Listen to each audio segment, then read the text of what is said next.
Are you having problems building a clientele? Is your book not fully booked? This video is definitely for you. Welcome back everyone to the Massage Mentor channel. My name is Aaron Signerowitz. I've been doing massage myself for 10 years. I have a business, Needed Tranquility. I have owned the business for 3+ years now.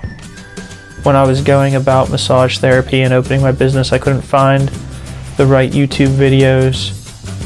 I couldn't really find any information at all about opening a massage therapy place. There weren't too many videos at the time discussing massage therapy, so that is why this channel now exists. Today we're going to be talking about how to retain your clientele. If you're new to this channel, if you could hit that subscribe button below. If you have any questions or comments, please put them below and I will be happy to answer them in future videos or make a video on the content that you have asked for. Anyone who's been following my channel, I'm still waking up at 5:30 in the morning. It does make a huge difference, so if you haven't done it yet or haven't tried to do it, I recommend doing it. I talked about it in the last video. Again, I will link that video below in the notes. So one of the biggest problems that we have in the massage therapy world is how do we keep clients? We get them, they come through our door, we got them with a special, or if you were a Groupon user, or maybe one of your best clients referred them. But how do you get them to come back? That is what we're going to discuss today. The first thing that you need to do is thoroughly look over their health history form, their intake form. If you don't have an intake form, I highly suggest you get one. One, because you can get valuable information like their address or their email address to send marketing material to. Secondly, because it's important to know what their health history is. So if you're not doing that, that's probably not a good thing. You could be doing them more harm than good, not knowing what ailments they have or symptoms or what medications they're on. But third thing that you can do is sometimes they put pertinent information like if their neck is a problem or their shoulder, so you can delve into that and they can tell you a little bit more about their activities of daily living, which if it's work or if it's they're a weekend warrior, maybe they're an Olympic athlete. You can't know these things without probing, and it's easier to probe with a health history form. So you definitely want to go over that before they get there, if you can. If not, once they have it filled out, make sure that you go over it by yourself before you talk to them about it.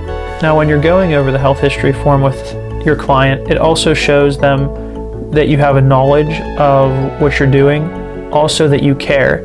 And caring is very important when you're trying to build your clientele base. People come back to people that they feel connected to, and they feel more connected to people that are probing and getting them to answer the tougher questions. So definitely that is a good starting point, is go over the health history form, make sure you talk to them about it, and get as much information about their activities of daily living before you get them on the table. So the second thing you want to do is make sure that you are educated on your craft. There's plenty of videos. I have plenty of videos. There's other therapists, HM Massage, Massage Sloth, plenty of other massage therapists out there that are trying to help out and get this profession to be more professional. Another thing that ties into this subject is knowing your anatomy and physiology. So make sure you brush up on that once every couple weeks or month, just so you know which way the muscles are going, where the insertion, where the origin is. It's all very important when you're trying to help out someone, and it shows with your client. The third thing that is a big problem when you're not getting people to rebook is you're not asking.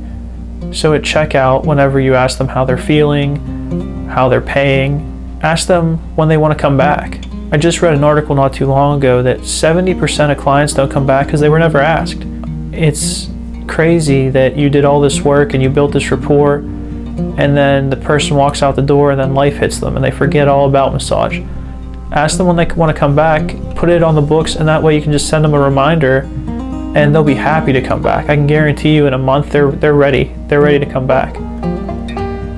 Also, along those same lines, when we're talking about the client intake forms in the beginning, if you can get their email address to send out monthly reminders that, hey, you're not on the appointment book, you might want to get there,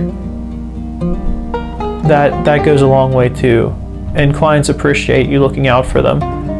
Some people look at it as, oh, we're going to annoy them. I don't think you are, especially if you're only sending one message out every month, just reminding people that they need to get in for their appointments. So make sure you're following those 3 things. If you do those 3 things, I guarantee you that your book will build and you'll be getting those repeat clients that you're looking for. I really hope that you enjoyed this video. If you did, hit that like button below. If you're new to this channel, please hit that subscribe button. If you have any questions or maybe some ideas for future videos, write that in the comments section below. I appreciate you guys for stopping by and watching, and we'll see you next time.